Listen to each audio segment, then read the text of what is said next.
अज़र साहब मुझे बताइएगा कि पीटीआई के अंदर कोई यकसुई नहीं है, बयानात में तज़ादात हैं।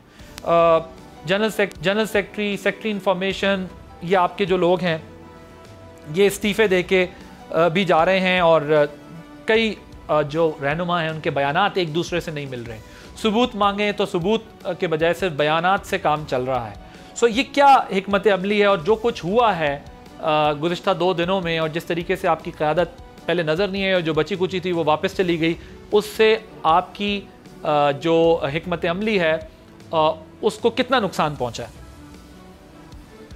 बहुत शुक्रिया। पहले तो ये समझिएगा कि जिस तरह के फस्तायत और जो हालात पाकिस्तान तहरीक इंसाफ ने 2.5 साल से देखे हैं, इससे पहले इस तरह के हालात और वाक़यात नहीं हैं। और बजाय क्लेम करने के लिए इसके लिए कोई कमीशन भी तश्कील दे दिया जाए तो कोई हर्ज नहीं, सारा कुछ सामने आ जाएगा। सिर्फ अगर आप इसी बने पहली एक बात में, अगर जहाँ तक है इस्तीफे, मैं समझता हूँ कि इस्तीफे बहुत जल्दी में दे दिए गए। इस्तीफे अभी जल्दी नहीं देने चाहिए थे जब तक इमरान खान साहब से मुलाकात ना हो। मेन वजह क्या है कि जो पार्टी क़यादत, जो पार्टी लीडर मेन है, वो जेल के अंदर है। कोई इंटरेक्शन है नहीं, राब्ता है नहीं, जो गुफ्तगू आती है आगे फौरी। यहाँ तो देखे ना, यहाँ तो सेकंड्स में आपको पॉइंट चेंज करना होता है, सेकंड्स में ओपिनियन बनाना होता है। तो there are so many reasons. तो मैं ये समझता हूँ ये बहुत जल्दबाजी में दिया। वजह क्या है कि सोशल मीडिया ही है ना, सोशल मीडिया के अंदर बहुत तनकीद हो रही है, वो बर्दाश्त करनी चाहिए थी। और इमरान खान से जब तक मुलाकात नहीं हो जानी थी। सिद्दीक साहब, लेकिन मुझे एक बात बताएं, ये जिन 2 सालों का आप हवाला दे रहे हैं, आपकी पार्टी ने भी तो शिद्दत पसंदी का रास्ता इख्तियार करके रखा ना। जहां पॉलिटिकल डायलॉग करना था वहां नहीं किया। आपने कहा हम सिवाय एस्टेब्लिशमेंट के किसी से बात नहीं करेंगे। वहां से आपको जवाब आता रहा कि हम आपसे बात नहीं करेंगे, जो कुछ आप कह चुके हैं या कर चुके हैं। फिर 9 मई होता है। अब 9 मई में तो आप ज़रा कानूनी प्ली ले लेते हैं, लेकिन मैं ज़रा गुजारिश तो करने दें, मुझे सवाल पूरा करने दें।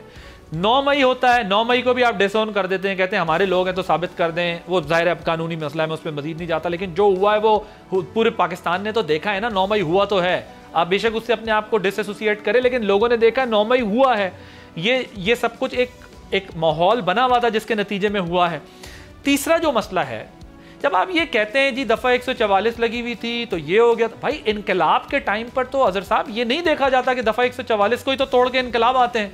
अगर दफ़ा 144 के एहतराम में पंजाब से आपके लोग नहीं निकले तो इसका मतलब आपकी तंजीमी कमज़ोरी है ना, या पंजाब से लोग आपका साथ नहीं देना चाहते उस तरह, बस आपको वोट डालना चाहते हैं। तो ये इनकलाब जब आप, या तो फिर इसको आप इनकलाब ना कहें, जिहाद ना कहें, जिहाद कह के आप चाइना चौक से लेफ्ट टर्न कर जाएं। सो ये स्ट्रेटेजी के तजाद है ना सर। सियासी हिकमत अमली को सियासी तरीके से हल करें, बजाय इसके कि आप मौला जट स्टाइल में मसला हल करेंगे तो आगे से भी फिर नूरी ना था जाता।